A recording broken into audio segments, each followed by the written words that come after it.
Ito na yung finished product natin, no? Ayan, may billing na rin siya. Ayan, no? Bali yung ito, mga 42 inches.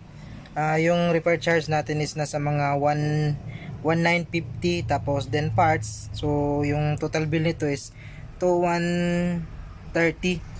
So, ayan. Siguro, ano, depende kasi yan ng mga shop nurse saka technician kung magkano yung singil niya. Pero sa amin ito yung standard, meron kaming bracket by inches yung repair charge namin. Pag mga ganito 42 inches 1,950, then additional na yung parts at iba pang mga ginagamit tulad ng lead.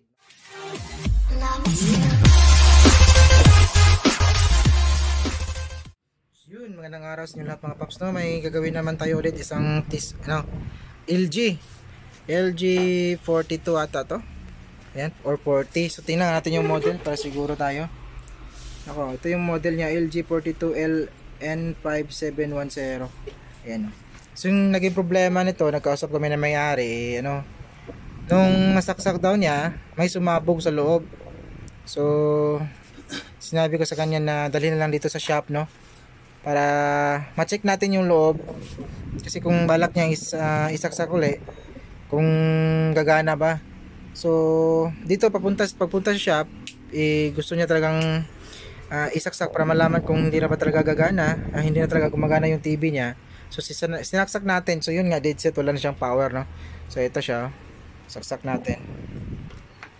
Yan, wala na siyang power. So ito yung kanyang indicator, nabaliktad to kasi kinuha natin yung kanyang cover, no? Binuksan na natin to para mapabilis natin yung video. At dito may bubungad agad sa atin na yan, no? Ito pala yung sinabi niyang sumabog. Ito yung narinig niyang sumabog, ayan, no? Yung kapasitor. Ayan, parang filter yan dun sa may drain at saka source niya ng ating MOSFET na ito. Ayan. So sabog siya. Iwan ko lang nadali ba yung itong isa na to kasi naging itim na rin siya. So tingnan lang natin, baka carbon lang yan dahil sa usok or yung carbon na lumabas dito sa may kapasitor, no? Kaya naging itim yung isang kapasitor dito na katabi niya. So ito, chinik natin, open yung kanyang fuse. Ayan. So bunutin natin muna para iwas disgrasya, no? Yan, naka set tayo ng times 10 ohms. So check natin yung kanyang fuse. Check natin yung kanyang fuse dito. Ayan, oh. Open yung fuse natin. Ayan, nakatutok tayo dyan. Open yung fuse. Ayan. So open yung fuse natin. So yan, wala na siyang makapasok na supply dito sa may primary natin kasi na-open na yung fuse, no? So gagawin natin is papalitan natin yung kapasitor na to. Titingnan natin kung ano yung number niya. So ito, lagay mo natin sa may unahan. Baliktarin natin yung unit natin para magamit natin yung table, no? Yung mesa natin. Yan, so sana ito lang yung problema. Kasi kung nadamay pa yung MOSFET natin, siguro papalitan natin to ng 4 wires. So tingnan lang natin, no? Tanggalin lang muna natin yung kanyang power supply. So ito na, continue tayo mga paps, no? Ayun, napalitan na natin yung kapasitor na sumabog. Ayan, ito siya, oh. Bali yung number niya, yung value niya pala, eto, yung value niya is 3311 kB. So yun, oh, sabog na sabog siya. Ayan, so yung value na rin na pinalit natin is 3311 kB din yan. Medyo maliit lang siya ng konti, pero same value sila. Ayan, oh. Tapos ito naman yung nakita natin na parang may sunog rin, na umiitim yung kapasitor nito. Carbon lang pala siya. So nilinis natin yung thinner. Ayun, nawala niya yung kulay itim na dumikit dun sa kanyang uluhan. Ayan, oh. Ito, malinis naman, wala namang problema yung kapasitor na to. Medyo lang yung carbon, yung usok na naging yung pagkasabog nito. Asa na yun? Bali yung usok nito ay dumikit dito sa may katabi niya ang mga kapasitor ito. Yan. So okay naman, chinik natin kanina. Tapos bago pala natin to pinandar or kinabit yung bagong kapasitor natin, syempre chinik natin yung diode niya kasi baka nagkaroon ng problema. Tapos yung fuse natin, kinabitan natin ng troubleshooting fuse. Yan yung muna.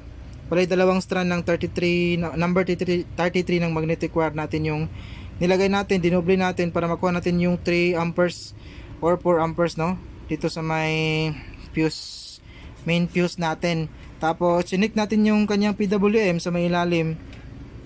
Bali yung pag-check pala ng PWM ng or oscillator ng primary natin ng MOSFET na to, ito yung kanyang filter, ito yung kanyang dadaanan sa kanyang supply ng ating PWM. So chinik natin yung filter niya.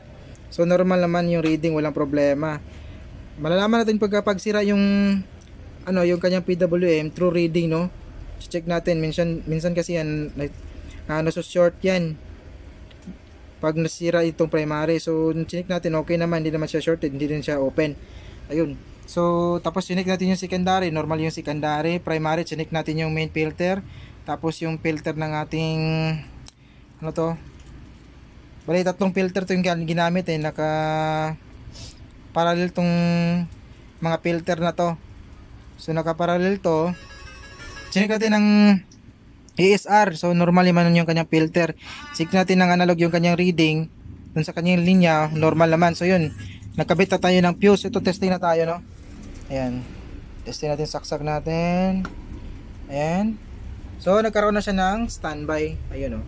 So nagkaroon na siya ng standby. Ibig sabihin niya nabuo na yung ating primary power supply at meron na rin lumalabas na supply sa may secondary natin na magsusupply sa may main board. So ipa-power on lang muna natin yan. So ito yung kanyang power on. Power on. Ayun, namatay na yung ilaw. Ito, bumukas na yung kanyang panel. Ayun, lumabas na yung kanyang logo na LG. Ayun, normal yung kanyang panel. Wala po na tayo makikitang problema sa kanyang panel, no? So goods na goods yung panel natin ito. Yan, so antayin natin na matapos yung start up niya.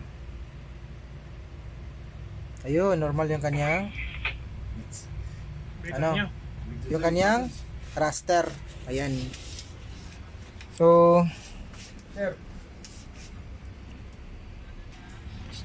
yun, no. Back to normal ulit yung unit natin. Buti na lang ito lang yung problema. So hindi tayo pinahirapan na yan, no. So buti ito lang kasi kung may nasira yung oscillator o PWM natin sa may primary natin, nako. Iwan ko lang kung kakayanin ba to ng 4 wires kasi parang may Pepsi. Tingnan natin. Wala pa lang Pepsi. So kaya pala to ng 4 wires, no. So buti okay pa yung kanya PWM. Ito lang yung talaga yung nasira. So pinalitan natin. Linasan natin yung kanyang dito banda kasi nagkaroon na siya ng anong tawag doon, parang carbon siya, naging itim yung katabi ng kapasitor. So pinalitan natin, naging okay na. Ayan, no. So hindi natin to lalagyan ng source or DVD kasi normal naman yung kanyang panel at saka display ng ating ating screen. So ito, buti at hindi tayo pinahirapan at madali lang yung repair natin ngayon, no. So hanggang dito lang yung video natin. Salamat sa mga natsagang nanood. Bye bye.